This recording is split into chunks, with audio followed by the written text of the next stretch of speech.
नमस्कार समस्त को बहुत बहुत स्वागत रश्मि किचन को। आशा करुँची समस्ते भलरे थिबे। रज आसूची, रज आसिले तो समस्ते घरे घरे पोड़पिठा बनाती, केते सारा पोड़पिठा। आज मु बिरी चाउलर पोड़पिठा आपण मानक सहित शेयर करी। चैनल जदि नुआ प्लीज चैनल को सब्सक्राइब करदेवे। तेबे चलतु बिरी पिठा को आम स्टार्ट करवा। बिरी चाउल मु आगुरी बाटी देइथिली आ ताको भल कि गुळेई देइथिली। सेतिरे आवश्यक अनुसार चीनी पकेदेली आउ टिके अदा आ गुजराती गोलमरीच को छेचिकी ता देहरे देइदबा। आउ काटिकी सब देइदेला परे ताको पुणी भल करी फेंटी नबा।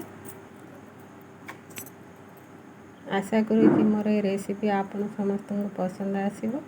निश्चय वीडियो को संपूर्ण देखंतु। एठी मु आवश्यक अनुसार लुण पकेदेली ताको भल करी फेंटी दबा।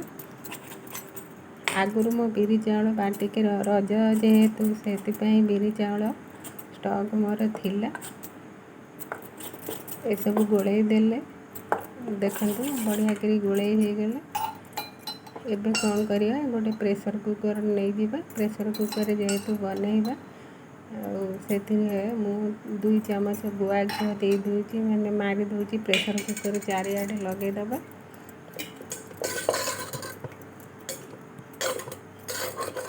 लगे देले कौन कि हमर पोड़ पिठा भल कि उठी जीवो और तळ पटु लागीबनी।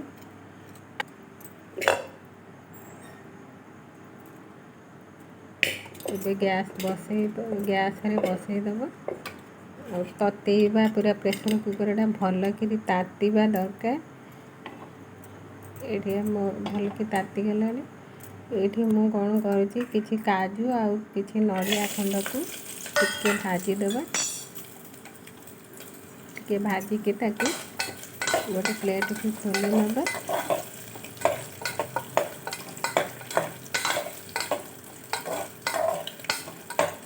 आप चाहिए देसी बादाम किशमिश पकई पारे। बादाम को आम भल टिके भाजी देला परे ताको गोटे प्लेट को खोली नबा। तापरे ए जो हमर पिठो गोळा हेकी जो रेडी हेकी थिला ताको एबे दे दबा। आ तापरे जो नड़िया और काजू को सजे दबा।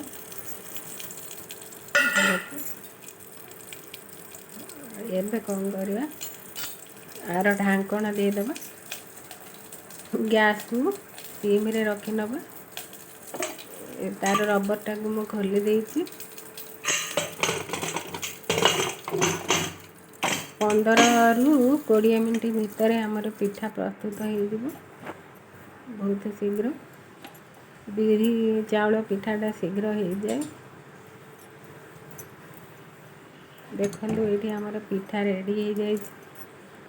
एबे गैस को बंद करिबा। ठंडा हो गला परे पिठा मु ताकू प्रेशर कुकर बाहर कर देछि। देखंतु पिठा केते सुंदर होईछि। तळटा अवश्य टिके पोड़ी गला। मोर बिरी चाउलर पोड़ पिठा आपण मान यदि भल लागिछि निश्चय लाइक करिवे शेयर करिवे। रहुछि।